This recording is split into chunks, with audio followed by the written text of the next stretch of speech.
Hey guys, welcome back to my channel. So this is part 29 of the lady that married a man that didn't exist. And like I've been saying, we are going to be doing it. There was a point in time I tried to combine it, but I couldn't sit for that long to listen because of this thing is giving me a headache. So yeah, I'll do it part so that I can have time to rest my head. So this is part 29. If you've not watched it, you can watch 29 of How I you Married a can Man That check Didn't the Exist, what's it called? part Sorry, if you've not seen this, guys, you can check the playlist so you start and watch accordingly. part So let's 29 of How continue. I Married a Man That Didn't Exist, The Wedding, part 2. So it's starting to pour down pretty significantly at this point. My dad knew, he could feel my upsetness. I didn't want my wedding to be ruined. So at this point, they had told Rob to turn around. And he turned around and he saw me, and I wasn't that far away, even though it was a long walk from the top of the beach to where our altar was. And he smiled so big and he yelled out, "Gorgeous!" And at that point, he was wearing a white button-up shirt with no undershirt, I think. Maybe he did have an undershirt, but it was soaked through. And his nipples were showing. So my dad, and I have a picture of this, my dad lifted his hand like this and looked at me, and he made a joke about it to try to make me laugh, and it worked. In the picture, I was laughing very hard. And at that point, I realized it was all going to be okay. It didn't matter that it was raining. I had my family here from North Carolina. I had my new family. The girls were front and center, looking beautiful, and my husband, my soon-to-be husband, was staring at me with the biggest smile I think I've ever seen. I walked towards him, and my dad goes up and he shakes his hand. And the officiant said, "Who gives this woman away to be married?" or something along those lines. And my dad said, "Her mother and I." And at this point, it was this point, he shook Rob's hand and he pulled him in close and gave him a hug, and he whispered something in his ear. And to this day, I don't know what it was. I have no clue. Neither of them would tell me. Take care of my daughter. So we're holding hands. We're standing at the altar together, and he is crying. Rob is crying. And I have a picture of this. I had a picture of this. And it was one of the most sweet moments, and everything felt okay. I felt, Guys, I'm just sorry. Maybe it's the Africanness in me. I'm just imagining me being the one sponsoring my wedding, and I'm looking at the man. Oh, he's so sweet on my wedding day, knowing the fact that I'm the one that sponsored the wedding from my hard-earned money. Well, I think for me to even get to that point of sponsoring wedding, of course, I must have accepted him. I think that's another thought. So, of course, she's viewing it through the eyes of love. But I don't know, maybe it's for you people in the first world country. I'm sure there are people in my country doing it, but I know that majority of girls in my country will not try this. Will not be the one to sponsor wedding. You're walking down the idea, smiles. Oh, he's so cute. He's so sweet. Eh? Hmm. Oh my God. Is my mic on at all? Okay, it's on. My mic is I on. felt like I was exactly where I needed to be despite everything. Things were going to work out. I had a family, Wow. and we were going to work through all the issues that didn't matter on this day.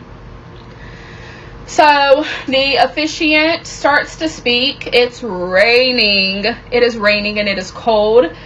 Mind you, full face of makeup that I paid a lot of money for, fresh hair. It was just, Wow. so it was time to do vows, I believe. I don't remember really the order. But first I wrote vows to the girls. So the officiant said Chastity has something she would like to say to Rob's daughters, and she named them all by name.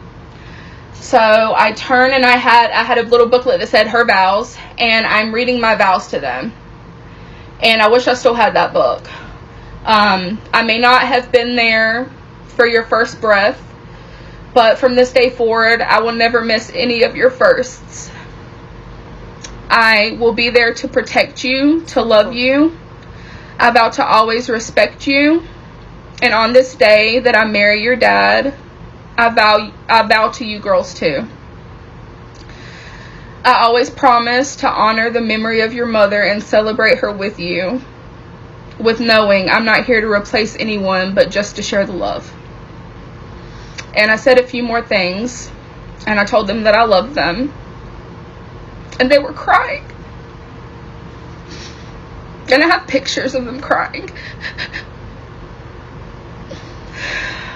And then it was time for us to say our vows to each other. I wrote mine. He didn't. He wanted to wing it. And he...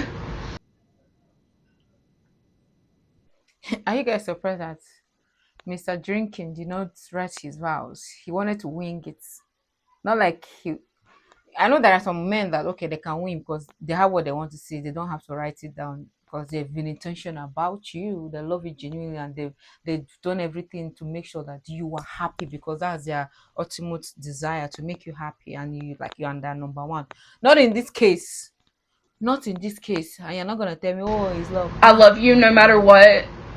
I love you so much, and I just want you to know that, and nothing can ever change that. And a few more things. See, this is what I don't know why our own definition of love is. If you love me, that's the way I say it. If you say you love me, you will go out of you to make sure that you don't harm me with your words, with your action, everything. You don't put me in difficult situation where I have to choose.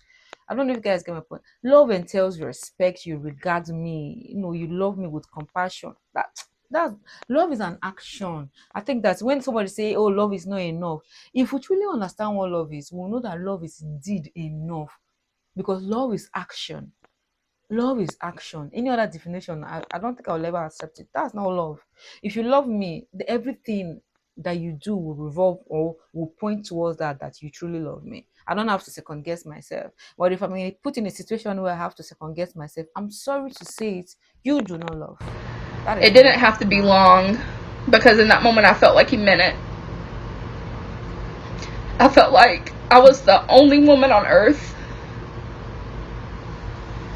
So I said my vows to him, and they were beautiful. It was about supporting him and standing up for him when he couldn't stand for himself and holding him up and always being there to be a team and to raise our daughters. And at this point I was referring to them as my daughters. We exchanged rings, and I had my engagement ring on, and then I had a wedding band to fit around it. That was a gift from Emily, his mother. And he tries to put it on my finger. I got chunky fingers, so he kind of stopped right here, and he's laughing, and he goes, "Use the water from the rain." And they caught this in a picture, and I'm just laughing. So then I say my other vows to him, repeat after the officiant. And I put the ring on him. Same thing happened. I said, use the water. So then we do the sand ceremony. And we had the girls pick out whatever color of sand they wanted. And he had a color, I had a color. And there was a beautiful song that we played to go with that. And the officiant had something to say with that about blending families. So we all poured the sand, and then we all hugged the girls, and then they went to sit back down. This is the first time I'm hearing about the sand ceremony. Okay. Does it have... Is it in regards as since it's a blended family thing? Is that why they're doing it? Russian. She was trying to get through it. It was raining. I mean, for real. Like, my eyes were burning from mascara. So I now pronounce you husband and wife. You may kiss the bride. We got some amazing pictures of that moment. And then the photographer was asking if we wanted to get a few pictures of the wedding party of us. And I'm like, absolutely, but it's fucking raining. So we rushed. And I say rushed, I mean it was a 2-second ordeal. You and you come here. You and you come here. Come here, let's take some pictures together. Okay, y'all leave. Girls, come here. It was really fast. So unfortunately, I didn't get the quality of wedding photos that I would have liked, and it was gloomy outside. The photographer did an amazing job of editing these for me and still making them really special. So we are walking hand in hand back up the aisle of the beach, and there are people standing on the hotel balcony cheering, and there's a picture of him pointing up at me, or pointing up at the balcony for me to look, and we're happy. We're happy, and nothing mattered in that moment. I'm married. I am a wife, and he is my husband, and these are my daughters. And this is my family that I'm going to live with and take care of and love. I have a Hmm. home now. Sorry.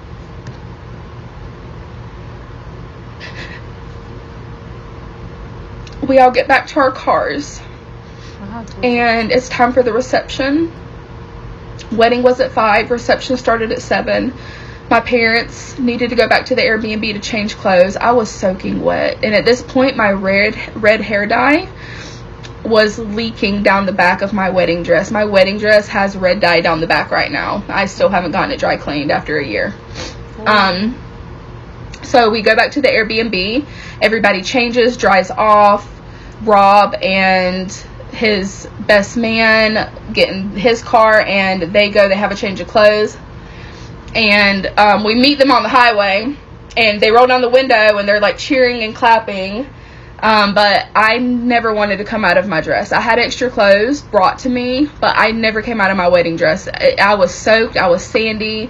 I could not. I couldn't. I wanted to be in my wedding dress for the entirety of my day, and I did, and it eventually dried.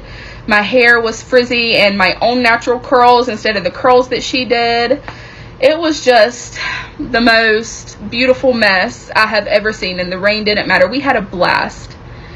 So we all got to the reception, and it was set up so beautifully. I had a playlist. We had speakers. We're playing music, and everybody is getting their food.